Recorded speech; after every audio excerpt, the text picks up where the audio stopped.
Nous lisons dans l'Évangile de Matthieu, au chapitre 13, les versets 24 à 33 et 44 à 52. Il leur proposa cette autre parabole.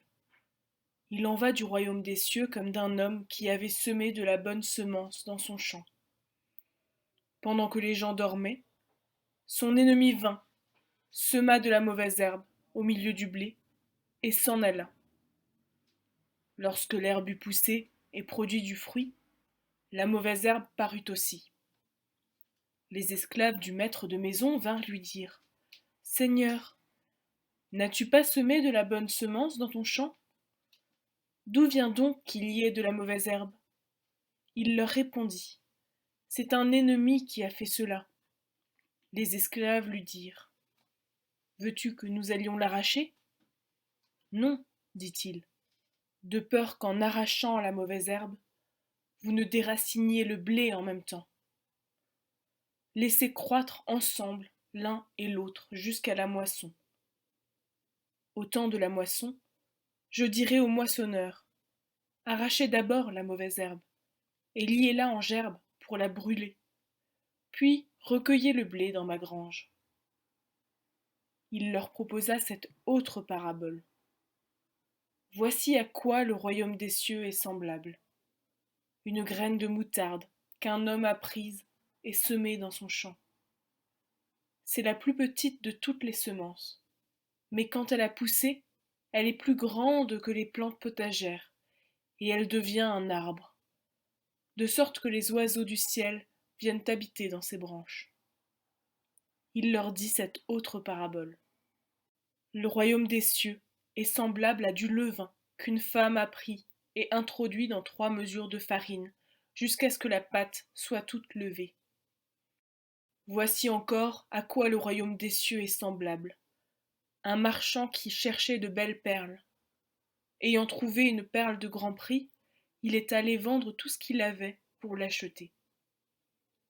Voici encore à quoi le royaume des cieux est semblable. Un filet jeté dans la mer et qui rassemble des poissons de toute espèce. Quand il est rempli, on le tire sur le rivage, puis on s'assied.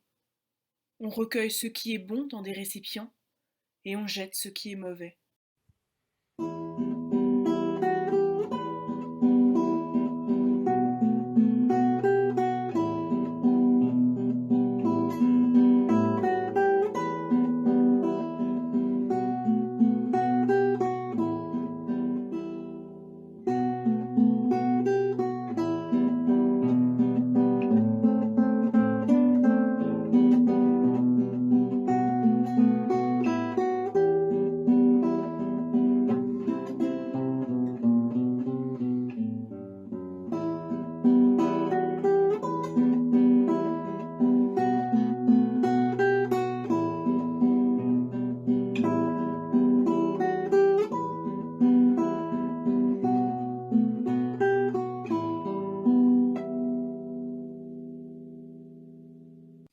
Au début de son ministère, Jésus proclame cette parole : « Changez radicalement, car le royaume des cieux est proche. » Mais qu'est-ce que ce royaume ? Comment en parler ? Avez-vous déjà essayé d'expliquer à quelqu'un, avec vos propres mots, ce qu'est le royaume des cieux ? Ce n'est pas toujours facile.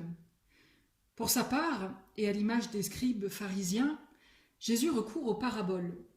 Souvent courtes et percutantes, elles utilisent un langage à la portée de tous. Littéralement, en grec, le mot parabole signifie mettre en parallèle, et le mot hébreu implique aussi la notion d'énigme. Les paraboles sont des comparaisons qui font réfléchir, qui interrogent et mettent en route. Elles permettent de traduire les énigmes de la théologie et ainsi de faire comprendre une réalité complexe. Changez radicalement, car le royaume des cieux est proche. Vous m'avez souvent entendu parler de la métanoïa, qui désigne cet acte de changer radicalement, c'est-à-dire de faire demi-tour vers Dieu, de changer d'esprit, de convertir son cœur.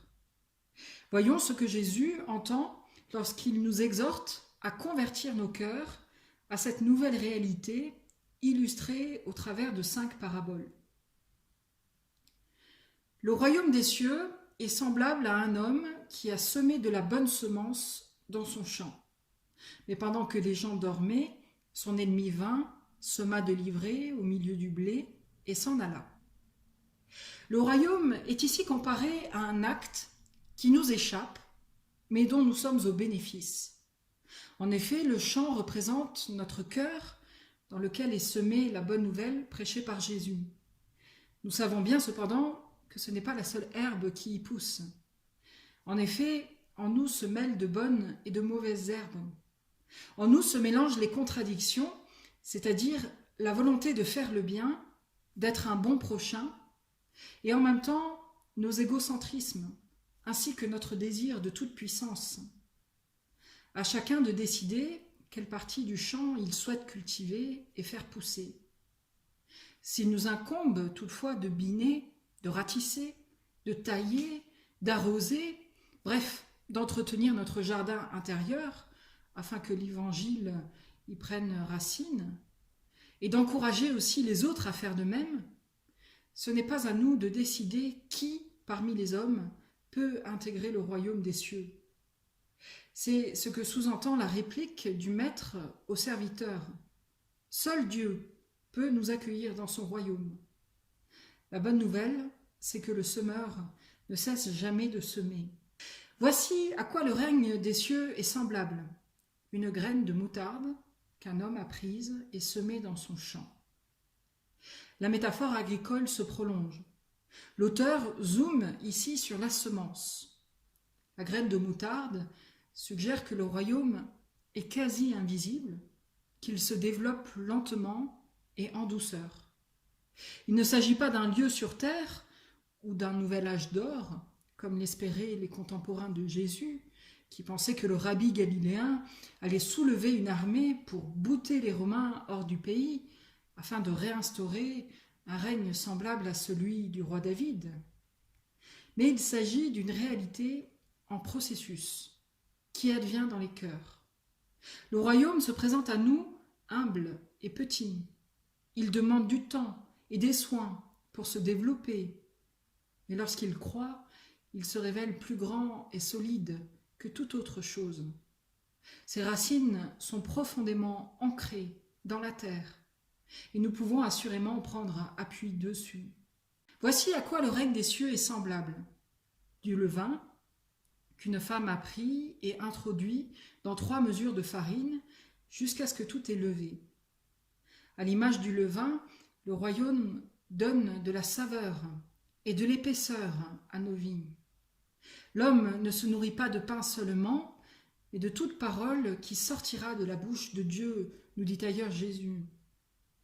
Certes, nous avons tous des besoins biologiques et des aspirations matérielles à satisfaire. Mais pour Jésus, ce n'est pas cela qui donne du sens à notre vie. Nous ne sommes pas seulement des êtres biologiques, mais également des êtres spirituels. Or, notre âme a elle aussi besoin de nourriture. La bonne parole du royaume est cette nourriture. Voici à quoi le règne des cieux est semblable. Un trésor caché dans un champ. Un marchand qui chercherait de belles perles. Ces comparaisons soulignent le caractère précieux et inestimable du royaume. C'est le plus grand des trésors, affirment les évangiles. Tout passe, tout casse, tout disparaît, tout est futilité et vanité des vanités, dit l'Ecclésiaste. Nous ne gardons rien des richesses que nous amassons durant notre vie et qui sont vouées à la rouille et au verre, pas plus que nous emportons avec nous les profits du travail que nous avons accompli sur cette terre.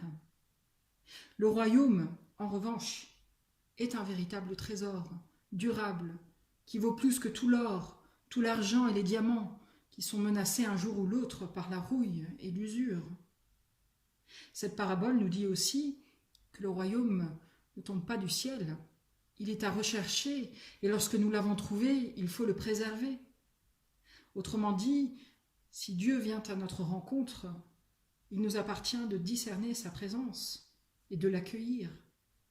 Voici encore À quoi le royaume des cieux est semblable?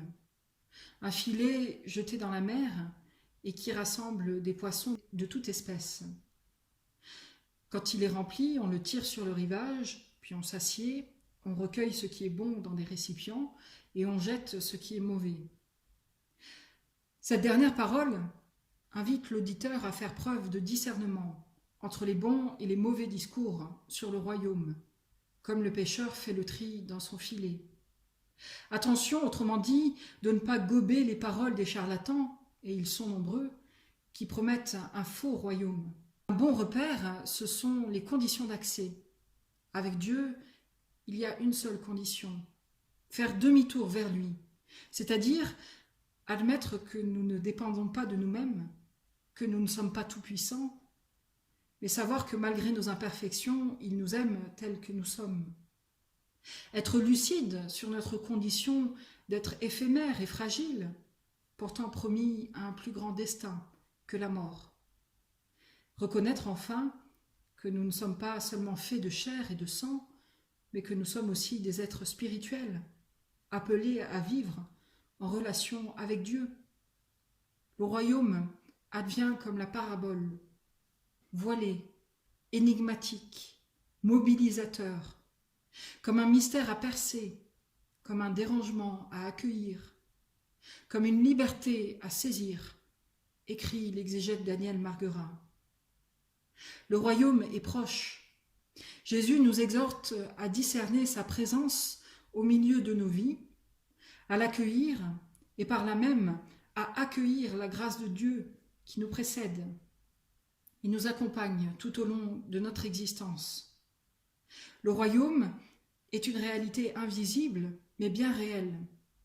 Une réalité qui nous appelle non pas à nous détourner de cette vie, de ce qu'elle a à nous offrir, ou de ce que nous pouvons y accomplir, mais une réalité qui nous nourrit, qui nous façonne et nous fait grandir dans la communion de Dieu et nous invite aussi à être ouvriers avec lui dès à présent.